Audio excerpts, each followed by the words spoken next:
안녕하십니까. 오늘 첫 번째 지문 해석을 한번 해보도록 하겠습니다. 이게 비록 영상으로 지금 하는 거지만 여러분들은 좀 집중해가지고 잘 들어주셨으면 좋겠고요.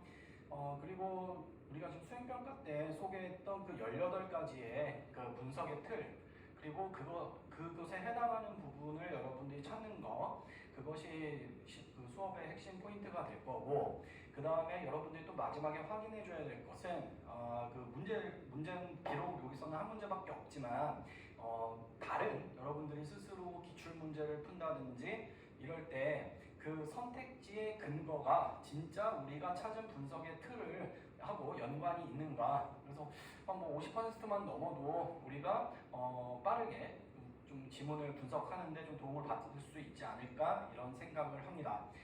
한번 1단락서부터 보도록 하죠. 자, 예술 철학에서 이제 예술하고 철학이 합쳐졌기 때문에 이 지문은 뭐 예술 지문으로 볼 수도 있고 철학 지문으로 볼 수도 있는데, 제 생각에서는 여기 아무래도 철학 예술이 아니라 예술 철학이잖아요. 그래서 철학에 좀 방점이 찍혀 있다, 이렇게 보시면 되겠습니다.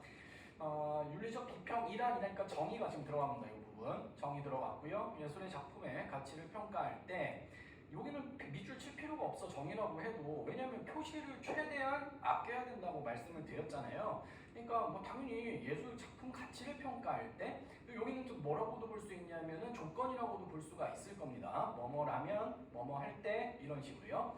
자, 해당 작품의 윤리적 성격이나 가치를 고려하는 것이라고 이야기를 하고 있습니다.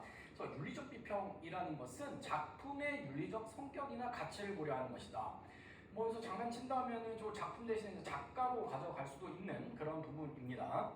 그래서 하여튼 정의가 쓰였다고 볼 수도 있고, 요기 때 주목해가지고 어떤 조건에 해당한다, 이렇게도 볼 수 있을 겁니다.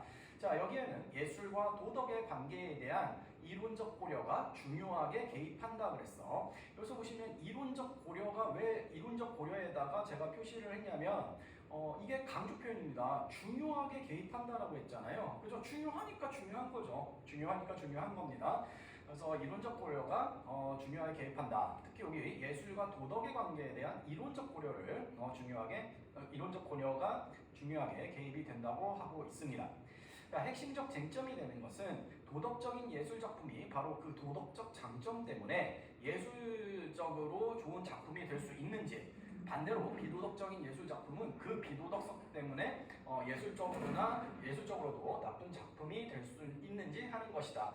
이 뒷부분은 여기 앞에 있는 거, 이론적 예술과 도덕의 관계에 대한 이론적 고려가 중요하게 개입한다는 것을 갖다가 상수를 해주는 그런 부분이기 때문에 뭐 밑줄 칠 건덕지가 없다. 왜냐면 앞에 말을 조금 더 상세히 부연 설명해주는 것을 상술이라고 하잖아요. 그래서 상술이 부분이기 때문에 이 부분은 이것만 제대로 뽑았다고 하면은 빠르게 읽어 나가면서 요거를 이해를 하시면 충분할 것 같습니다. 자, 1단락 정리해 본다면 윤리적 비평에 대해서 이야기를 하고 있었습니다. 해당 작품의 윤리적 성격이나 가치를 고려하는 것이다. 그리고 여기에는 어떤 이론적 고려가 중요하게 개입합니까? 예술과 도덕의 관계에 대한 이론적 고려가 중요하게 개입된다, 이런 얘기입니다. 2단락 가볼게요. 윤리적 비평의 문제와 함께 최근 가장 활발하게 논쟁이 전개되고 있는 또 하나의 주제는 예술 해석의 문제이다. 자, 이게 지금 화제가 바뀌었어요. 1단락에서는 윤리적 비평에 대해서 얘기를 했다면 지금 2단락에서는 또 하나의 주제라고 했으니까 지금 화제가 바뀐 겁니다, 이걸로. 그래서 여기 표시를 해봤습니다. 예술 해석의 문제. 그 표시의 어떤 일관성을 좀 주려고 노력을 하는데요, 수업 준비할 때. 이 빨간색 밑줄 같은 경우에는 그 작품 안에서 글을 이해할 때 중요한 내용. 그 다음에 여기 보라색으로 되어 있고 파란색으로 쓴 것은 그 분석의 틀에 해당하는 그런 부분이라고 할 수가 있겠습니다. 그래서 예술 해석으로 갑니다. 지금 이제 윤리적 비평, 예술 해석으로 가는 거예요. 예술 해석의 가장 강력한 중요한 토대로 작품을 창작한 예술가의 의도를 들 수 있는데, 자, 어디다가 이어지는 거예요? 예술 해석을 할 때 예술가의 의도에다가 지금 그 중요성을 두고 있습니다. 예술 작품의 의미는 예술가의 의도에 달려 있는가라는 물음을 중심으로 그의 긍정적으로 답하는 의도주의 진영과 부정적으로 답하는 비의도주의 진영으로 나뉜다. 자, 이거 봐봐. 대상이 지금 더구나 대상이 두 가지가 나왔는데 이 두 대상은 어떻습니까? 서로 반대되는 거죠. 아니 B자 썼으니까요. 그러니까 딱 머릿속에 딱 들어야 되는 생각은 이 둘의 어떤 차이가 무엇일까? 두 대상 간의 차이점에 주목을 해야겠구나라는 생각을 해야 될 겁니다. 그래서 여기 보면은 이제 의도주의 진영은 작가 의도와 작가의 의도가 의미가 있다 이런 얘기죠. 예술 작품의 의미 연결이 된다는 거 화살표고요. 그 다음에 여기 비의도주의 진영이라고 하는 것은 그 연결이 안 되는 그런 부분입니다. 자, 비의도주의 진영에서는 뒤에 것부터 먼저 얘기하고 있네요. 예술 작품을 탄생하는 순간부터 예술가와는 분리되어 공적이고 자율적인 실체로 존재하는 것이라고 보기 때문에, 자, 뭐뭐하기 때문이니까 원인이기 때문에 또 분석들을 얘기할 수 있고요. 작품 해석의 토대는 작품 자체가 가지고 있는 특성, 그리고 이제 제가 여기 넘버링을 한 것은 지금 나열되어 있기 때문인데요. 그것을 읽어낼 수 있게 도와준 두 번째, 작품을 둘러싼 공적 관습 및 규칙이 되어야 한다고 주장한다. 핵심 주장 나왔죠. 그죠? 핵심 주장, 원인 이렇게 두 가지의 분석들을 확인할 수가 있는 그런 부분이 되겠습니다. 그러니까 비의도주의 진영에서는 애시당초 작가의 의도하고 예술작품의 의미하고는 연관성이 없다. 왜? 작가는 작품을 만드는 순간부터 일단 그 작가의 손을 떠난다고 보는 거예요. 그래서 저는 이 부분과 관련해서 예를 하나 들고 싶은 것은 우리가 친일 시인의 시, 그러니까 조금 더 구체적으로 말한다면 친일 논쟁에 있는 시인 있지 않습니까? 대표적인 사람이 서정주인데 이 사람이 진짜 뭐 그 일제 말기 가면은 징용, 징병 이런 거를 되게 권장을 하고 그 당시 조선 청년들한테 그랬던 아주 그 대표적인 사람인데요. 하지만 그 사람이 남긴 시는 되게 우리나라의 어떤 서정성을 정말 잘 표현했다. 이렇게 평가를 하거든요. 자, 그렇다면 서정주라는 시인과 그 다음에 작품하고 연결을 짓지 않는다고 한다면은 뭡니까? 시는 시대로 봐야 된다. 즉 비의도주의 진영하고 연결될 수 있는 그런 부분이 있는 거고요. 아니다. 작가 종이 치고 있습니다. 지금 일요일날 나와서 찍고 있는데 뭐야 이거 20분에 꽂힐 거 아니에요. 그런데 그건 뭐예요 또? 아니다. 그 서정주라는 작가는 친일의 의도가 있었던 사람이기 때문에 그 작품을 우리나라 많은 사람들한테 읽히는 것은 조금 문제가 있다. 어떤 애국심에 영향을 줄 수가 있다. 뭐 이렇게 해가지고 빼는 것은 아마 의도주의 진영 쪽이 아닐까 이런 예를 들어볼 수 있을 것 같습니다.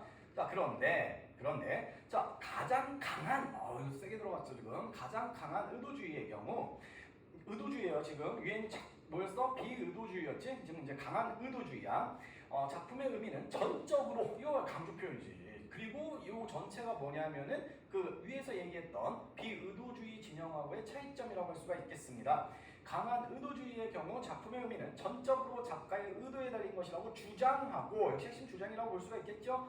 가장 강한 비의도주의는 작품의 의미가 전적으로 작가의 의도와 독립적인 것이라고 주장한다. 완전 명확하게 차이점을 지금 드러내고 있습니다. 그러나도 항상 역접의 접속부사 뒤에 있는 것은 주목을 해야 되는 거예요. 그래서 이제 별표를 쳤고요. 작가의 의도가 언제나 실패 없이 작품에 실현된다고 보기는 어렵다는 면에서 가장 강한 의도주의는 의심스럽다. 그치? 왜냐면 의도주의라고 하는 것은 오직 작가, 오직이라는 말이 조금 너무 강조가 되는 거긴 합니다만은 오직 작가라고 한다면 근데 실제로는 작가의 의도가 언제나 100% 그 작품을 반영되는 것이 아니다. 뒤에 문제 나오기는 합니다만은 뭐예요? 어떤 그 영화 감독이라는 작가가 영화 감독을 일종의 작가라고 본다면 어떤 걸 그려내고 싶은 영화를 딱 제작을 했는데 사람들이 그걸 못 읽어. 그 코드를 못 읽는단 말이야. 그러면 그게 뭐가 되는 겁니까? 그게 뭐가 되는 거예요? 여기 이제 강한 의도주의는 의심스럽다고 얘기할 수가 있는 거죠. 반면 다시 한번 이제 강한 의도주의는 의심스럽다고 했으니까 이제 그것과 지금 또 반면이라고 했으니까 반대되는 얘기가 나올 텐데요. 창작자에 대한 정보는 예술작품이 속해 있는 예술사적 맥락과 작품의 정체성을 구성하는 중요한 요소라는 점에서, 그러니까 위에 이 반면을 기준으로 했을 때 이 전액과하고 반대가 되는 얘기겠죠. 이러한 정보를 작품 해석에서 완전히 배제하고자 하는 가장 강한 비의도주의 역시 의심스럽다. 그러니까 의심스럽다가 지금 반복이 되고 있어요. 이 반복 역시 우리가 그 분석의 틀에 있었던 거였잖아요. 그러니까 뭐냐면 가장 강한 의도주의도 싫고 옳지 않고 그 다음에 가장 강한 비의도주의도 이거 적절하지 않다 이렇게 보면 되겠습니다. 이러한 문제들을 해결하기 위해 너무 극단적인 거죠. 발전된 입장들이 제안된 바 그중 가장 대표적인 것이 바로 온건한, 그러니까 온건하고 가장 강한하고는 또 반대가 되는 얘기죠. 온건한 실제 의도주의와 가설 의도주의다. 여기까지 읽었을 때 여러분들 의도주의와 비의도주의, 그리고 가장 강한 의도주의의 약점, 그 다음에 가장 강한 비의도주의의 약점, 그래서 해결책으로 나온 것이 실제 의도주의와 가설 의도주의. 이름이 좀 이제 완전 좀 다르죠 이제. 자, 그렇게 해서 연결 구조를 가져가면 될 것 같고요. 4단락 보겠습니다. 그래서 이제 문제 해결의 그 과정이기 때문에 이것도 역시 우리가 분석의 틀로 확인할 수가 있는 그런 부분입니다. 자, 그래서 온건한 실제 의도주의는 예술 작품의 해석이 근본적으로 창작자의 실제 의도를 추적하는 과정이라는 입장을 고수한다. 실제 의도주의는 일단 작가 아니야. 작가 아니야. 창작자라고 지금 살짝 이름 바꿨는데 일단 창작자를 중요시한다라는 겁니다. 일단 그걸 고수를 하는데 작품에서 작가의 의도가 실현되지 않을 경우가 있다는 비의도주의의 직관을 받아들여. 그치? 작가의 의도가 실현되지 않을 가능성이 있다라고 하는 것은 어느 쪽입니까? 의도주의예요? 비의도주의예요? 비의도주의죠. 그걸 받아들인다는 거야. 수용한다는 거야. 반대측의 입장도. 그래서 그 경우에 한해 작품의 의미는 작가가 실제로 의도한 바와 독립적으로 따로 결정될 수 있다고 주장한다. 이게 뭐예요? 이게 이게 지금 아까 얘기했던 실제 의도주의, 좀 온건파에 속하는 실제 의도주의는 독립적으로 결정될 수 있다고 주장한다. 핵심 주장. 그래서 연결이 되는 거고요. 이와 달리 이번에는 가설 의도주의 살펴봐야겠지. 역시 대상 간의 차이 좀 잘 봐야 될 텐데요. 가설 의도주의는 예술 작품의 의미가 근본적으로 작가와 실제로 의도한 바와 독립적이라는 입장을 고수하면서도, 그러니까 고수인데 이건 공통점이요. 뿌리는 바뀌지 않는다는 거야. 비의도주의 같은 경우에는 작가하고 독립적으로 우리가 그 작품을 분석해야 된다. 작품의 의미를 파악해야 된다라고 생각을 하는 건데 그 독립적인 입장을 고수합니다. 그런데 이게 뒤에 게 더 중요한 거겠죠? 우리의 해석 관행에서 창작자의 의도에 대한 고려가 중요하게 작용할 때가 있다는 점을 받아들입니다. 그러니까 창작자를 파악하는 것을 인정하는 그런 부분들이 있다는 거야. 아까 의도주의에서는 뭐 인정했어요? 뭐 인정했습니까? 작가의 의도하고 작품하고 독립될 수 있다라는 것을 인정을 하는 거고, 얘는 뭡니까? 뿌리는 안 바뀌었지만 창작자의 의도가 그 작품에 반영되지 않을 반영될 수 있다는 것을 일단 받아들인다는 거야. 그런 점에서 좀 타협점이 있을 수 있을 것 같죠? 그래서 가설 의도주의자들은 작품의 제작 과정에서 창작자가 실제로 가졌던 의도가 아니라, 이 다음에 이거도 A가 아니라 B, A가 아니라 B, 창작자가 의도했을 법한 바에 대하여, 너 이거 잘 봐. A가 아니라 B인데 창작자가 실제로 가졌던 의도가 아니야. 그렇다고 해서 여기 위에 보면 창작자의 의도에 대한 고려가 중요하다고 했는데 창작자의 의도가 아니라 창작자가 의도했을 법한 바에 대하여 자격 있는 감상자가 세운 가설에 따라 작품을 해석해야 한다고 주장한다. 말장난 같은데요. 여기 보시면은 실제 가졌던 의도가 아니라 의도했을 법한 그런 바에 대해서 누가 전문가죠. 일종의 자격 있는 감상자. 그러니까 비평이 문학 작품이라고 한다면 문학평론가가 될 거고요. 그래서 세운 가설에 따라 작품을 해석해야 한다고 주장한다. 그래서 제가 잠깐 비록이 넘어가 있는데요. 잠깐 보면은 이게 가설 의도주의고, 잠깐 보면 강한 의도주의는 온리 작가, 그다음에 대립됩니다. 강한 비의도주의는 작가 배제, 직관 중시. 근데 이제 온 거는 뭐냐면 실제 의도주의예요. 여기서 창작자 뿌리는 안 바뀌었죠. 그래서 이제 계속 초록색으로 가고 있고, 하지만 뭡니까? 독립적인 것을 인정을 해주잖아요. 그죠? 그래서 좀 온건하다. 근데 이 강한 비의도주의도 이거는 이제 극단으로 가는 거고, 이거의 온건이 가설 의도주의인데 이것은 일단 독립적이라는 뿌리는 안 바뀝니다만은 창작자의 의도인데, 이거 뭐예요? 창작자의 의도가 아니라고 했으니까 뭡니까? 감상자의 가설에 따라 작품을 해석해야 한다. 이렇게 간단하게 메모를 할 수도 있을 것 같습니다. 쓸 시간을 줘야 돼요. 그렇다면 이제 올라가야죠.